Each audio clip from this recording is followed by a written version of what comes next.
Hello, hello, hello, beautiful people, beautiful people. Hello, hello, hello, hello, beautiful people. So this is your prophetess, Nikki, and prophet Sapphire Dragonfly, and I have a message for you today. Okay. I know a lot of people have been wondering why I have not come back to the public. And of course, there's still more to come out about that. But one of the biggest issues that God has presented to me and He has shown to me is the issues with tarot readings. Okay.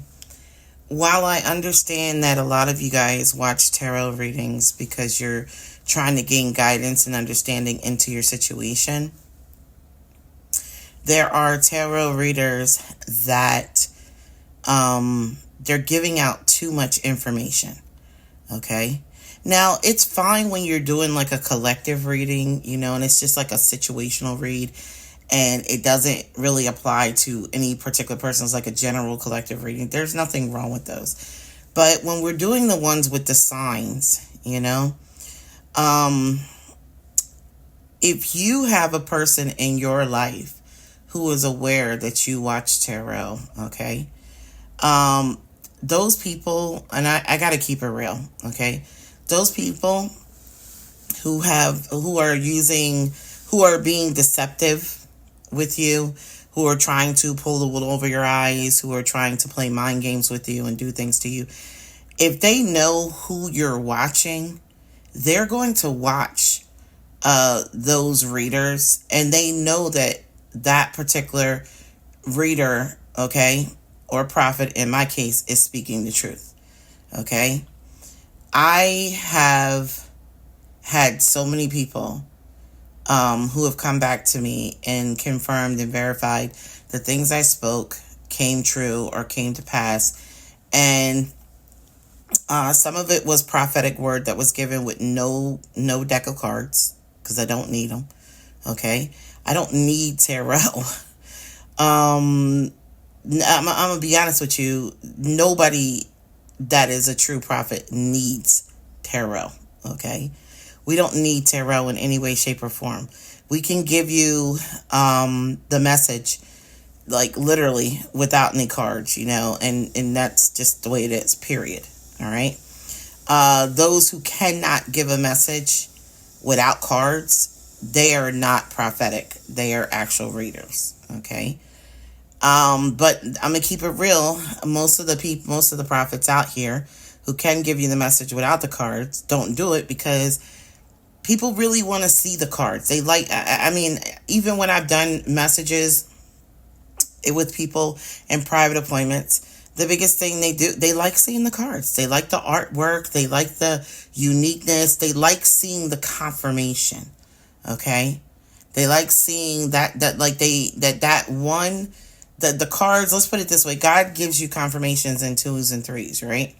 So for a lot of people, when you guys get tarot readings, your first confirmation of what's being said from a prophet is the tarot cards. That's the first confirmation.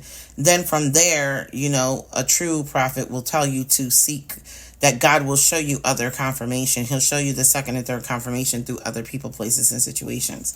Okay? So the conundrum that God has presented to me is originally it was never meant, okay, for true prophets and seers to be using tarot or to be using divination tools. Okay, we didn't need them. All right. But what happened over time is that, a lot of the diviners and the readers, the bone readers, the people using divination tools, they started to be just as accurate as the prophet. Okay.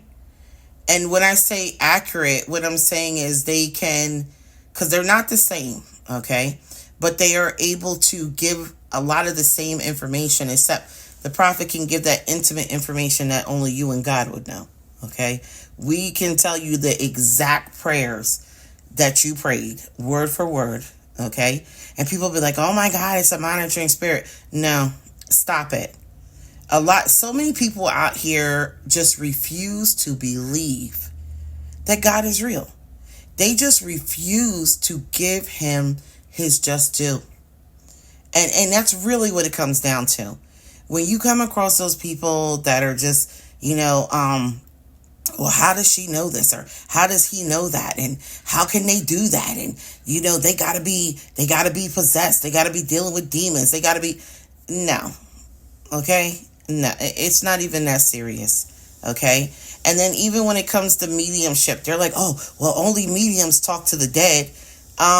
Y'all need to go back and read the book of Mary and the Apocrypha, because Christ, as a child, reanimated a dead body and made the dead body speak after it had been dead, okay, of another child, all right? And if you don't know the story, as a child, I guess he's about 5 years old, they were playing on top of the rooftop of a house, okay? And one of the boys fell off the top of the roof. And when the parents ran to the boy that fell off and died, they looked up and they saw Christ up there, Yeshua. They saw Christ up there with another little boy. And so they automatically assumed that Yeshua had pushed him off the roof. So Yeshua came down with the other little boy, and he came over near the little boy who had fallen, and he broke his neck. And the parents were like, you killed our child, you pushed him off. And he said, I did not. Okay? See, they were making assumptions. All right? Now, again, this is where people who claim to be of God, if you claim to be of God, why don't you go to God before you make assumptions? Okay? Why? You should get confirmations. You should never take anything that anybody tells you and just run with it. That's how you sabotage your own blessings and you damn your own life. Okay? You should always say, well, you know what? The same thing I tell people when I give them a word, I say, God will give you confirmation of what I just told you. Please do not take what I said as word as bond, because I know my Father will back up whatever I say. Period. Okay? But then you have those other people that are like, oh, no. What I said is that's what God said. You don't need no other proof. I'm the proof. No, that's your ego. You need to sit down. Because God always gives confirmations. And those people who don't wait for the confirmation or don't get the confirmation on what he's saying, and they make rash decisions, they lose out on a lot of major blessings in life. And I'm telling you this because I've been there before. Hard lesson to learn. When doors close, you cannot reopen them. Okay? Okay, so Christ went over to the child and said to him, was it I who pushed you off the roof? The dead body spoke and said, it was not you who pushed me off the roof, but another boy. Okay? The parents were just shocked that Christ reanimated, that Yeshua had made a dead body speak to him, as he should be able to, because he's the Son of God, okay, of the Creator. They were shocked. Now, in that moment, they were more mortified about the fact that he made the body speak than about the fact that they had accused him of killing this child, and he hadn't done it. He didn't get a sorry. He didn't get an apology. He didn't get anything. Okay? They saw him as evil. They did. And I'm going to tell you this. If you go read the Apocrypha, when Christ got older, yes, he had a lot of followers and people who believed him and who followed his teachings and such. But as a child growing up, he went through all kinds of scrutiny. And even as an adult, those people still existed. It just got better because people saw proof. More proof to who he was and what he was here to do. Okay? But as a child, he went through a lot of scrutiny because to be a child, to have such gifts, to have such gifts, it scared people. I have been through this because I have scared people with the level of my gifts, the level of the accuracy of my gifts. I'm not even gonna lie, I scared myself in the beginning. Because I said, Lord, I don't understand. Why do you give me this level of knowledge? Why do you allow me to have this level of knowledge? And you know what he said to me? Because you know what to do with it. And you won't abuse it. I've given you what I've given you because I know you won't abuse it. Okay? And this is important. This is the important part that I need y'all to listen to. Okay? Because abuse of your spiritual gifts to deter people, to manipulate people, to harm people, and to cause people to get off of the path that God has ordained or destined for them is going to lead to nothing but consequences and karma. For the person who's leading the person off their track onto the wrong path, and the person who's listening to that person without getting confirmation from God that person was right. Because God always will show you the truth. You just have to open up your eyes. You actually need to hear with your eyes and see with your ears. Okay? And many of y'all will know what I'm talking about. Okay? Some people that'll go over their head, but it's okay. You'll get it. Pray on it. God will give you that explanation. Trust me. Now, why I came on here, because God has explained to me that too much information is being given out. And see, unlike, when when we work for God, we have to be obedient. We can't do too much. We can't say too much. We have to leave room for God to do what he's going to do and allow people to be amazed. And tarot is starting to take away the amazement in what God is doing in people's lives. Because if you know everything that's coming your way and you know everything that's going to happen, then how are you amazed when he does it? How are you amazed when he answers those prayers? It's like saying, I prayed to God and asked him, I said, God, could you please bless somebody, bless me with, can somebody buy me lunch today because I forgot my wallet at home? And then you pull out your deck or your divination tool and go, is somebody going to buy me lunch? But did you just not ask for it? Did you not just pray for it? Why couldn't you sit back and see what happens? We live in a society that's all about instant gratification. And I'm going to be honest with you guys. We've gotten a little too spoiled by that. It's kind of like with the cell phones. People feel like because you have a cell phone that you have to answer it. Now, I'm not talking about your family, your kids, your spouse. Those calls you need to call. You need to answer immediately, But I'm talking about just friends or family. We've gotten to a point where it's like, or even your job. They're like, well, you got a cell phone, you need to answer. No, I don't. I'm off the clock. I don't need to do anything. I remember those days. I don't have the luxury of that anymore because God could call me at 1 o'clock in the morning. I got to get up and go to work. Okay? Whether it's getting up in the middle of the night and getting on my knees to intercede in prayer, because there could be something going on. He doesn't always tell me all the details. He just says, get up, get on your knees and go and intercede in prayer for this person. I don't even know the person sometimes. Sometimes he gives me names and he says, intercede in prayer for Lucas, Stolwitz. I don't know where Lucas Stolwitz is. I have no idea where he lives at. But God said that my prayer intercession is needed. So I get on my knees and I start to pray to intercede for Lucas. May never meet Lucas, but it doesn't matter. It's part of my assignment. It's part of who I am. Okay? With great gifts come great responsibility. All right? Yeah. It's been a long time since I slept all the way through the night. But I never complain about it. I love the job I do and I would never give it up for anything else. So, but what I want to share with you is I want to share how a prophet, not all prophets People think that there are two types of prophets. What would you say? An actual prophet, an ordained prophet, somebody who God chose to be a prophet, and a false prophet. But that's not true. Okay? There are deceptive prophets.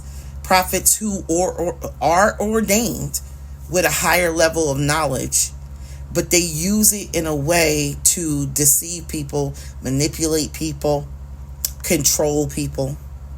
Okay? And it's only a matter of time before God tells them, listen, I didn't tell you to tell them that. That's not what I told. I didn't show that to you for you to tell them that. Or I didn't share that with you. Okay? Why would you say it like that? Or why would you give that message that way? It's only a matter of time before a prophet who is ordained to be a prophet is punished for being a disobedient prophet. Okay? And seer. Alright? And I say that because I have literally seen so many people who have the gift of prophecy but have not been properly trained in it. They haven't stepped into a classroom. They don't know anything about it except, oh, I know this. If that's what you know and you're not properly trained, imagine what you would know if you were trained properly. Okay? But they will give prophetic messages and give it, and the meaning is wrong. The meaning is absolutely wrong. And I'm like, my God. They've never been properly trained on how to give a prophetic message. They don't even know. They hear God, but they don't understand why he's speaking the way he speaks. Okay? And they interpret it wrong and then give that interpretation to a person. Or they take what God shows them and they twist it to their own means. So there are false prophets who are not ordained to be prophets. They may have the gift of prophecy, meaning that they are only used when God gives them a message. And then from there, they don't hear anything. Then you have the true prophet who's 24/7 hears messages and is ordained to give messages all day, all night. Okay? And then you have the deceptive prophet who has the gift of prophecy, but they use it in a means to control, manipulate, and deceive people. So it's more than just the false prophet, the actual prophet and the false prophet. You have the deceptive prophet, and you got to be careful with them too. Okay? Because they will try to instill a sense of fear into you to steer you down the path that they think is best for you versus the one that God is putting on your heart for you to go down. If you decide to make anybody the master of your life and your decision making, besides what God is speaking to your spirit, your heart, and your soul, be careful. Because like I've told you guys, even when as a prophet, I've always told you, when I give you a word, you will get confirmation. Don't take what I say and just run with it without ask God to give you proof that what Sapphire told you is true. I'm human, guys. I'm not perfect. Nor will I know everything, because God holds things back so that you can be amazed at the things that he does in your life. Okay? But he will always reveal to you the false prophets and the deceptive prophets that are using their abilities in the wrong way. All right? Now, here's another thing I'm going to tell you also. Deceptive prophets don't always get punished. Because if God tells you, he gives you instructions, and another prophet comes along and tells you, no, I don't think that's what God told you. And you listen to that prophet knowing what God told you. That prophet's not going to get in trouble. You are, because you were disobedient. Okay? I have had my students come to me and say, prophetess, I heard God saying to me, I should quit my job. And I'm like, okay. They're like, I don't know how I'm going to pay my bills. I don't know how I'm going to, meet certain needs, but I'm hearing him say that. And you know what I'm going to say? If I don't hear God say anything, I'm going to say, follow what you hear. Is that true? Did you pray on it? If you prayed on it and you truly feel that's what God told you, then go ahead and do it, because he may not be showing me or telling me anything, because he wants you to be amazed by the miracle that he's going to move in your life. So if you really truly feel in your heart that that's what he's called you to do, who am I to refute that? Who am I to go against the Most High when he's not telling me that you're wrong? This could be a test for both people. Okay? Then I have people who have come to me and they say, this is what I hear, and I would like confirmation. And I say, the Spirit of the Lord is telling me that you are absolutely right on what you heard.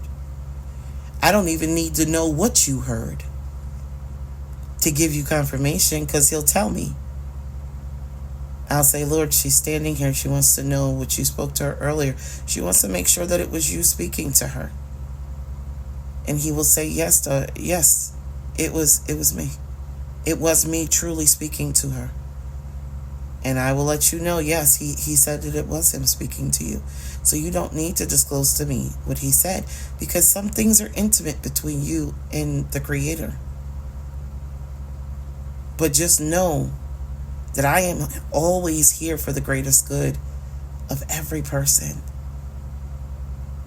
If I am speaking, it is because I am healing, I am balancing, I am calming, and I am bringing peace, clarity, and understanding to situations.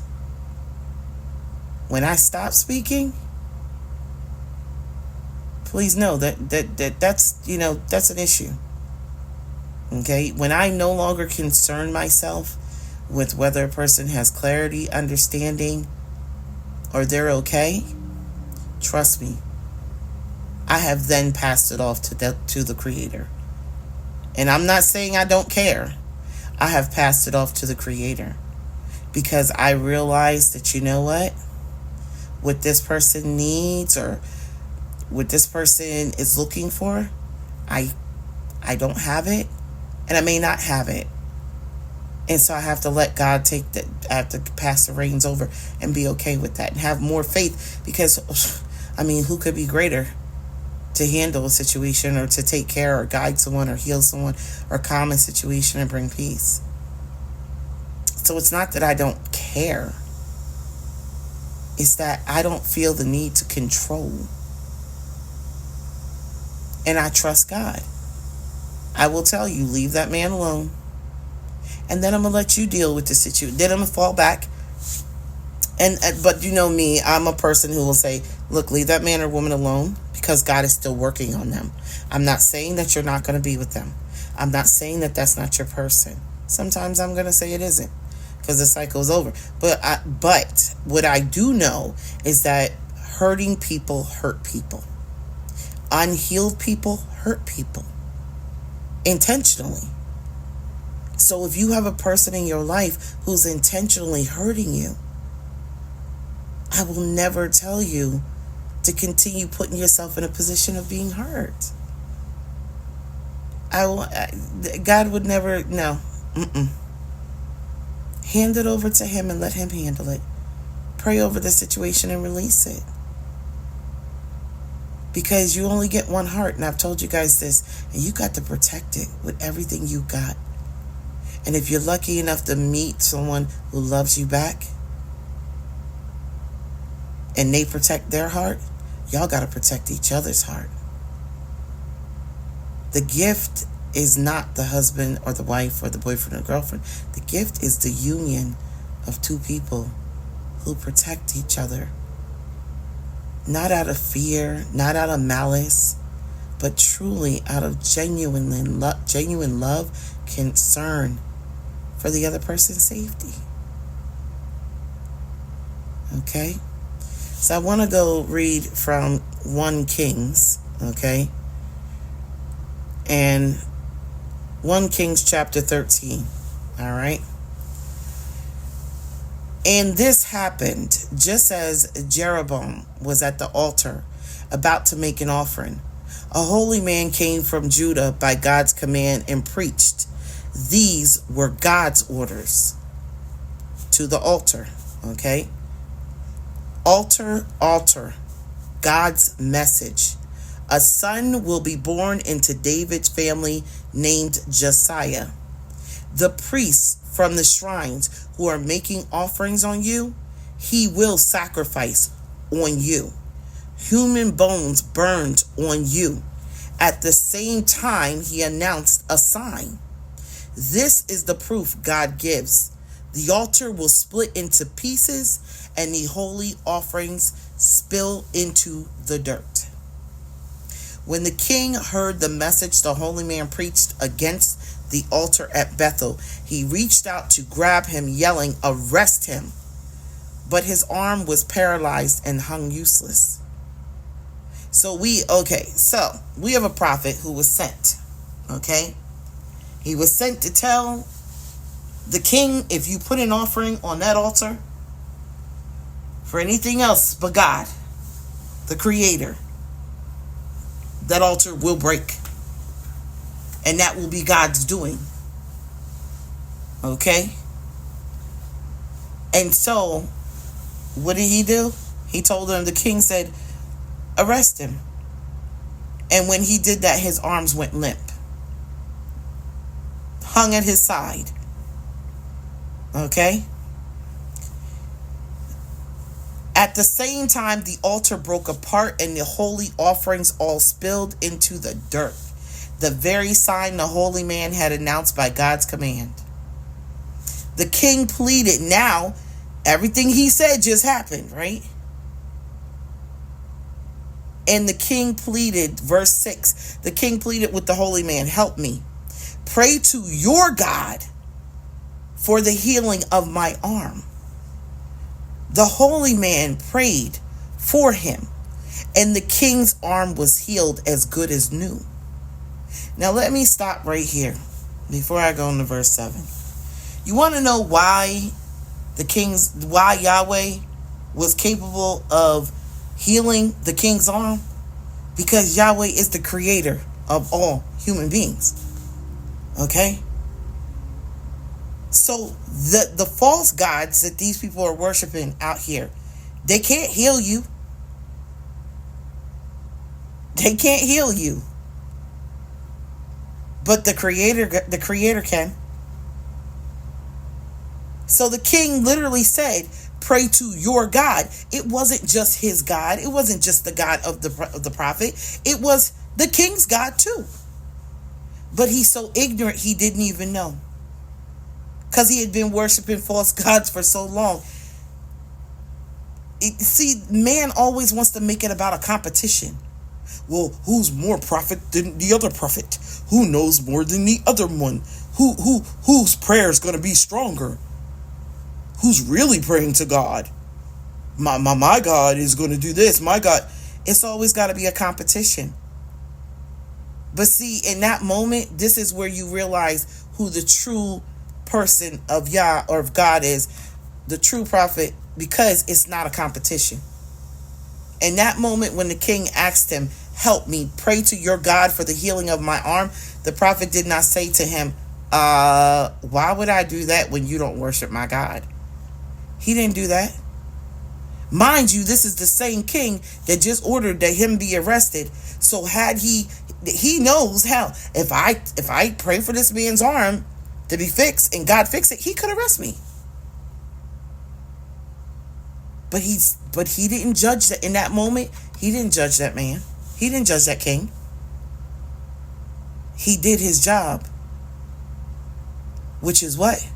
To intercede in prayer for people. Now, whether or not God chose to heal the man's arm was going to be completely up to God. It was not up for the holy man or for the prophet to decide that. He wasn't taking matters into his own hands in that moment. He was still leaving it up to God's will. I'm going to pray. And we'll see, and I'll see what God decides that he wants to do. The holy man prayed for him, and the king's arm was healed as good as new. Then the king invited the holy man, "Join me for a meal. I have a gift for you."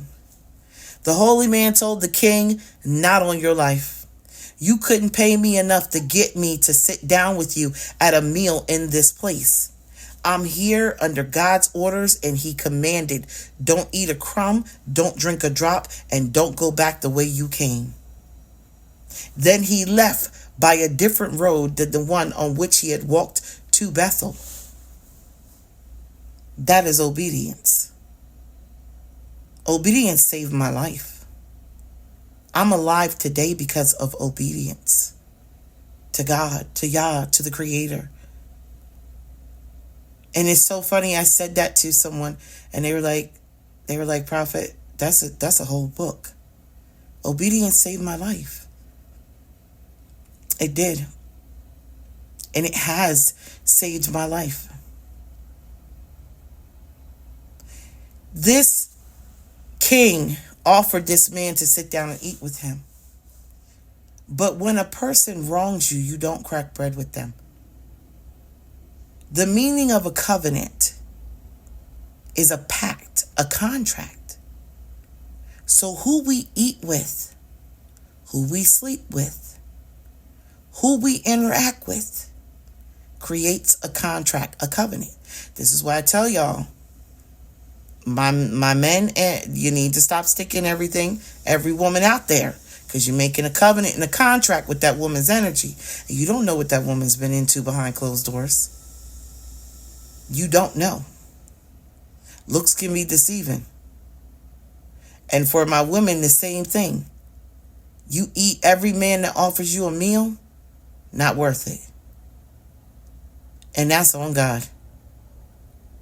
Who you crack bread with, whose table you sit down and eat at, is very important. But once a person has shown you that they will treat you and not value you, be cautious about sitting down and eating at their table, attending their parties, going out for drinks with them. Just be careful, because God might be trying to show you something. And if you're eating and drinking, you might not be of sound mind and body, or sexing, you might not be of sound mind and body to see what he's trying to show you. All right.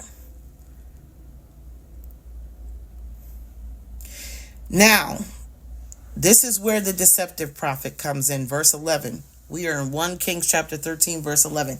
This is where the deceptive prophet comes in. Deceptive spiritual teachers, deceptive spiritual guidance. And this kind of reminds me of Bruce Leroy in the Last Dragon. He was training underneath the master so long. And what happened? The master said, "There's nothing else I could teach you." And so he went off and he said, you gotta find another master.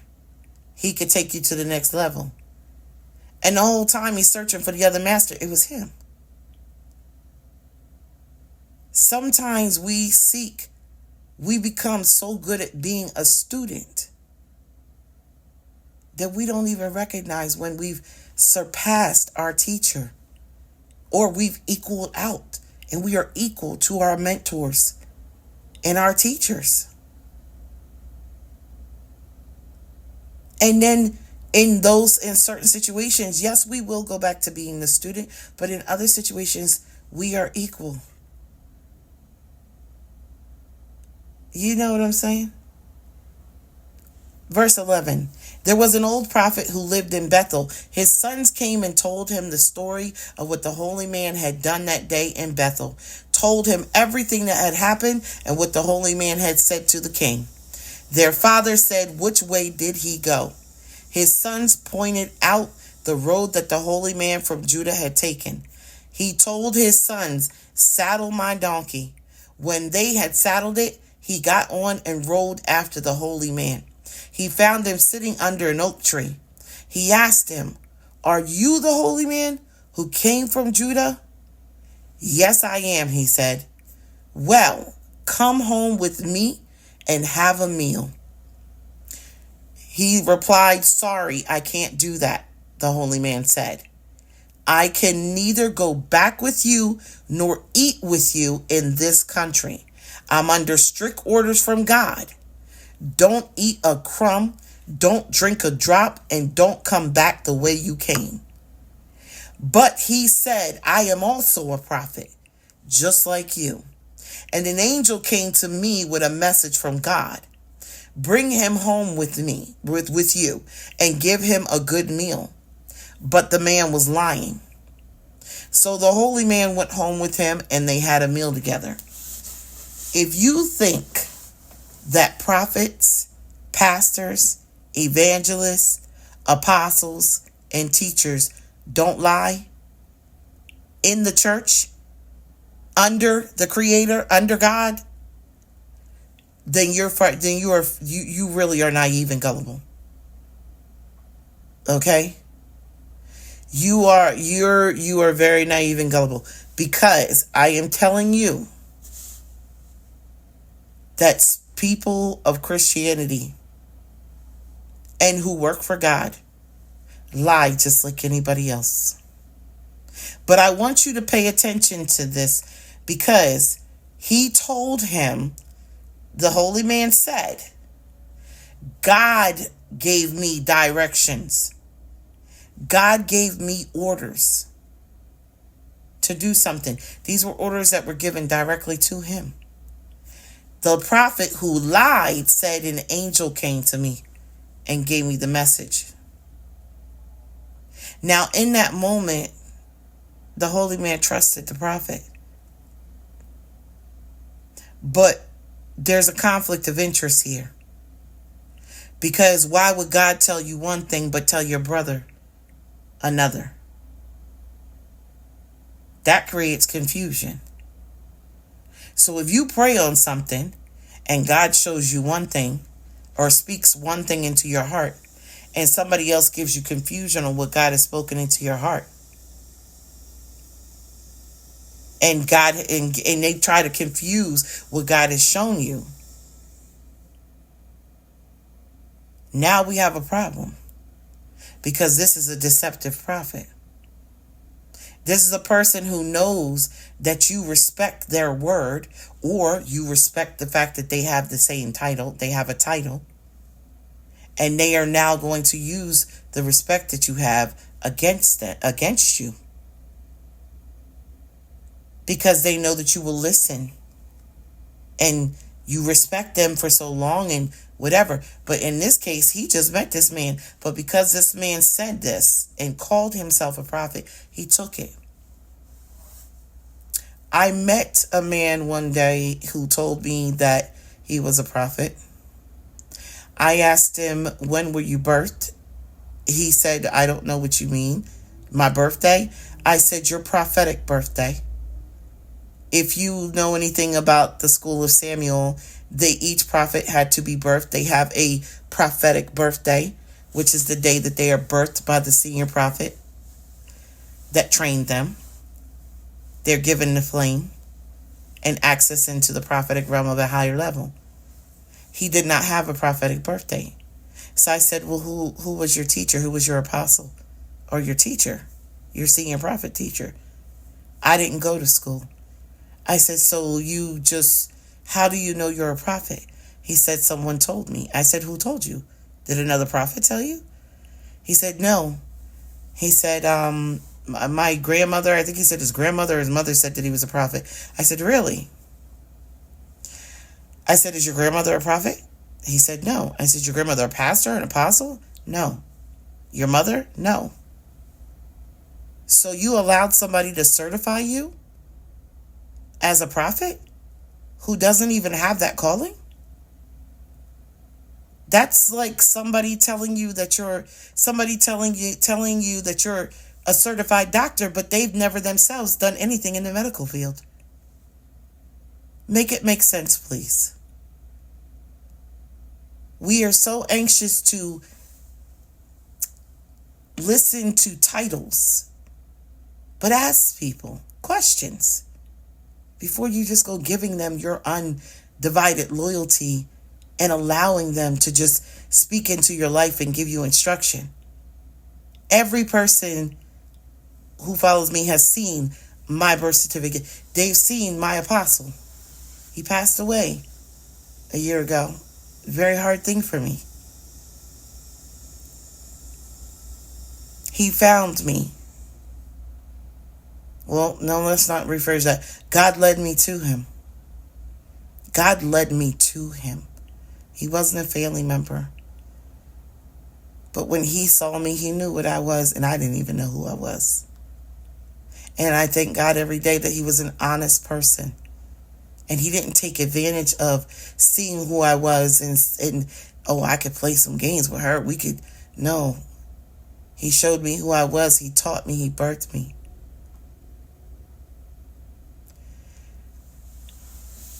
Along with all my brothers and sisters that I went to school with. We were in the same class. Okay? Be careful who calls themselves by a title. Who bestowed it upon them? The title prophet can't be given to you just because you took a class. You must be still certified. A medical student they go to college and graduate, but that doesn't make them a doctor, does it? They can go to medical school, still doesn't make them a doctor. They still have to be certified by a board of doctors, don't they? Who have already been certified. See, the one thing that confuses me is how in this life we will require certifications in the physical, but when it comes to the spiritual, we'll just let anybody tell us anything. And we'll follow just anybody because we believe that we want to believe that they have our greatest good in mind. But the only person that can truly certify that is God. So before you give that level of reverence and loyalty away, ask God if you're supposed to. I've had people who have come to me who have never ever had an appointment with me. And they took class with me. And I asked, how did you find me? One lady told me, one of my students, she said, I saw sapphire on the back of a license plate. I think she said she saw it on a license plate. Then she saw it on a billboard. She said, I kept seeing sapphire. She said, I had been on YouTube, but I'd never seen your channel. Ever. But she said, I think she even said she had a dream and there were sapphires in her dream. And she said months later, one day she came on YouTube and for the very first time she saw sapphire dragonfly. And she said, I had been on there for years and never seen your channel. And she said, and then when you mentioned Prophet class, she said, I knew it was supposed to take it. And she did. And she graduated. God will lead you where you need to go. Sometimes we don't get the confirmation. We need to wait. We need to get the confirmation, guys. Okay? And I say that because I have full confidence in everything that I speak. Confirmation will be given. I'm not going to scare you. I'm not going to put no fear tactics in you. I'm going to tell you what I need to tell you, and I'm going to let God show you the rest. And if it doesn't line up, then if it hasn't lined up or didn't line up, then you will know that I'm not what I say I am. But see, there's conditional prophecy and there's unconditional prophecy. Conditional prophecy you got to do certain things to ensure that prophecy comes to pass. Unconditional prophecy is going to happen no matter what you do. Okay? Most prophets don't know the difference between the two. They didn't go to prophet school to learn that. All prophecies are not just prophecies. There's conditional and unconditional. You need to know which one they're given to you. Okay? Now let's get back in here. Verse 20. Okay? 1 Kings chapter 13, verse 20. There they were sitting at the table together when the word of God came to the prophet who had brought him back. Now listen to this. This goes to show you the holy man and prophet who came back to the house with the one who lied. God did not give the message to him. Want to know why? Because he had already given it to him and he disobeyed it by listening to this man over him. Instead of saying, God, did you say that? Do you know he says that you sent an angel? Did you say, hey, it's nothing wrong with checking your brothers and sisters. Nothing wrong with that. When the word doesn't line up with what God is telling you, there's nothing wrong with checking it. Okay? So God, to show that the one who was disobedient had fallen from grace, God did not give him the message. He wasn't talking to him anymore. He talked to the one who deceived him. Because now you have literally let the deceptive prophet give you instructions over me. And he didn't even give the instruction. He didn't even get them from me. He got them from an angel. That's a lower rank than me. What? And you listen to it? He confronted the holy man. So now the man who has now lied and caused him to break what God told him to do, okay, the instructions that God told him to do, he is now coming to that same holy man, and he says, he confronted the holy man who had come from Judah. God's word to you. You disobeyed God's command. You didn't keep the strict orders your God gave you. You came back and sat down to a good meal in the very place God told you. Don't eat a crumb. Don't drink a drop. For that, you're going to die far from home and not be buried in your ancestral tomb. Okay? The same man who lied to him is the same man who's issuing his judgment from God. Pay attention. Who we trust is very serious. A very, very serious thing. Okay? Now, when the meal was over, the prophet who had brought him back saddled his donkey for him. Down the road away, a lion met him and killed him. His corpse lay crumpled on the road, the lion on one side and the donkey on the other. Some passerby saw the corpse in a heap on the road, with the lion standing guard beside it. They went to the village where the old prophet lived and told what they had seen. When the prophet who had gotten him off track, heard it, he said, "It's the holy man who disobeyed God's strict orders." Now this is where it gets deep. God turned him over to the lion, who knocked him around and killed him, just as God had told him. The prophet told his sons, "Saddle my donkey." They did it. He rode out and found the corpse in a heap in the road, with the lion and the donkey standing there. The lion hadn't bothered either the corpse or the donkey. The old prophet loaded the corpse of the holy man on his donkey and returned it to his own town to give it a decent burial. He placed the body in his own tomb. The people mourned, saying, "A sad day, brother."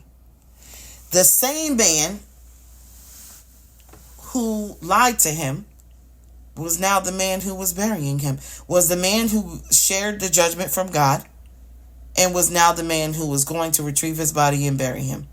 Ain't that about a blip? Now, some people would say, well, why didn't God, when the first prophet lied, why didn't God strike him down? Why didn't he punish him?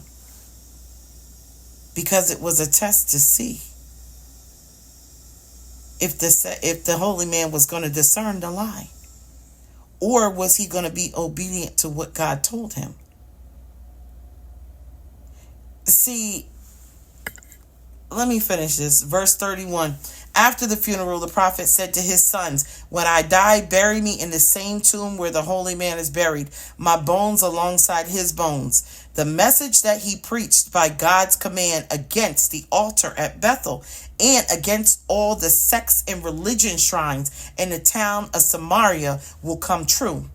After this happened, Jeroboam kept right on doing evil, recruiting priests for the forbidden shrines indiscriminately. Anyone who wanted to could be a priest at one of the local shrines. This was the root sin of Jeroboam's government, and it was this that ruined him. Anybody who wanted to be a priest could be one. Yet in God's order, not everybody who wants to call themselves a prophet is.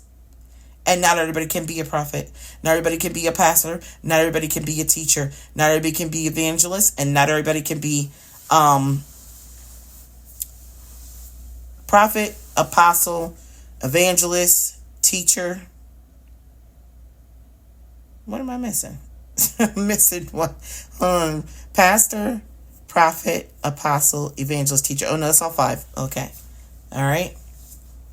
So those are appointed titles by God. Okay. Do you know why people are out here causing so much destruction? Because they're walking in titles that they weren't called in to walk into. I didn't go looking for my title. My title found me. I swear to God, I was led to it. Because I did not believe I was a prophet. My apostle told me, and I said, no, not me. He said, yes, you are. He said, you are. And he said, you will know. God will give you the confirmation. It took a year, and God did give me confirmation that it was who I was. And at that point, I returned back to my apostle and said, okay, I'm ready. I'm ready. Like, what do I do? And he said, you got to come to class. Because anybody who is out here giving themselves titles without properly being trained and certified by somebody else who has been properly trained and certified by that person who has been trained and certified by somebody else. Yeah. Okay. You can't just walk into God's house and say, I'm a prophet, I'm a pastor. That's why half the churches out here are falling. Because you got people who are pastors who aren't called to be pastors. And that's why they're running around trying to come up with, we need money for this. We need money. Was your calling to be a pastor? Because if your calling was to be a pastor, God should make sure that your church has everything that it needs. You should not want for anything. But if you are walking in the wrong calling, then yes, you will struggle and you will be hungry many days because you are not supposed to be a pastor of these sheep. You're not supposed to be a shepherd. Everybody has their job. But see, it looks appealing. The church and Christianity and religion looks appealing because of the money. That's why most people like it. They like the security. That's why I like the pastors that work jobs and don't require their congregation to take care of them full time. They work jobs, they write books, they do speaking engagements. Okay? And then what the church chooses to give them is up to them. Okay? The assumption of titles without truly having been called into those roles has become the new moneymaker in this world. And that is the truth. So before you allow anybody to tell you, you need to certify them. You need to vet your spiritual teachers.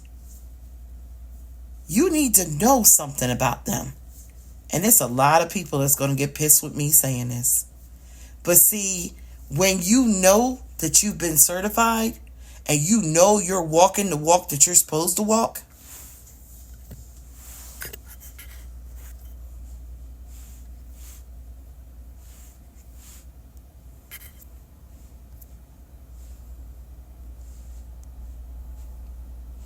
okay, when you have been certified and you are walking the walk that you know you are meant to walk, okay, you don't have a problem with being certified. You don't have a problem with telling people to get on their knees and pray to the Most High for confirmation because you know they're going to get it. The only people that are concerned with you getting confirmation on the fact of who they are or what they're supposed to be doing are those who are not doing what they're called to do and who are causing more ruckus and chaos and leading people astray out of ego, pride, and honestly, a tyrannical need to be in control of other people's lives and have other people look to them instead of looking to themselves in God. Okay? This story goes back to, one, God will give you confirmation If somebody tells you something that goes against what you are sensing and feeling or what you're hearing from God, and you have been given confirmation on what you're hearing versus on what they're saying, you might want to be careful because you could miss out on your blessing. There are some people out here who want to be held in high regard in other people's lives. They're seeking to be a God in somebody else's life. To be that person that they won't do anything without listening to me. Be careful. The human ego is a dangerous thing. Okay? So, I am going to end that here. I hope that you guys got something out of this teaching. And I am going to, I knew I wasn't going to be in tarot forever for my life. God sent me specifically into tarot for a reason. Okay? He sent me into these different areas to pull those of you out that had lost your way in these different ways, I'm not downing all readers. I'm not. Okay? But I do think, for me, I'm going to be honest, for me particularly, because of the level of my calling, people have literally used my messages, my readings against me to orchestrate things and to sabotage things in my own life and also in the life of people that I love. And so I've had to, that's one reason why we're on Patreon. And if you're on Patreon, I'm not going, but I have to go through the membership over there because I have to make sure we don't have any spies over there. Okay? Because my teachings are real. And I know what I'm saying, and I know that God speaks through me, and I know my word is accurate. So I'll be going through the list of membership tonight because I'm going to be doing a teaching on Kanye West's runway video. Okay? But yeah, it's I have to figure out how to do this, how to give this guidance in a way that does not allow your enemies, does not give out too much information so your enemies can use it to sabotage you. Okay? Yeah, because, literally, there are people just jumping from reading to reading, and they're looking for details pertaining to you guys' lives. And when they get those details, they're like, oh, okay, I can do this, I can do that. And they're literally using witchcraft and spell work and manipulation, sex magic, all kinds of things. Domination spells. Some of these things will work on them, on some of you guys, but for some of y'all, it won't. I'm going to keep it so 100. And I have another recorded teaching about that, about the spell work and the spells and everything and so on and so forth. As I am, because there's some changes getting ready to come and things, I can't even go to it yet, but, I want you to know that I'm going to start training people. And when I start training people, you won't need spell work. You won't need candles. You won't need to light a damn thing. Your energy, your prayer, that's another thing. People need to learn how to pray. People tell me all the time, I pray. No, sometimes you have to know how to pray to overcome. I just had somebody that I wrote a specialized prayer for.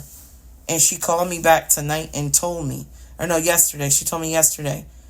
She said, that prayer you wrote for me changed my whole atmosphere in my home. It changed everything up. It cleansed the atmosphere, Sapphire. It brought positivity and understanding and clarity. And she said, thank you for writing that prayer for me. That is one of my gifts, custom prayers. I know how to write a prayer to produce results. Because you can't just say anything. You got to know what to say. You got to speak from the heart. Okay? So, I have another message I'm going to be dropping. Okay? But I really, yeah. Okay? And that's all I'm going to say about that. I'll drop it shortly. But I hope that you guys got something from this message. And, Please just use discernment. Everybody is not for your greatest good. Okay? I love you guys. And if I didn't love you, I wouldn't be giving you this message right here. I really wouldn't. Okay? All right. I'm Sapphire and I'm out. Bye.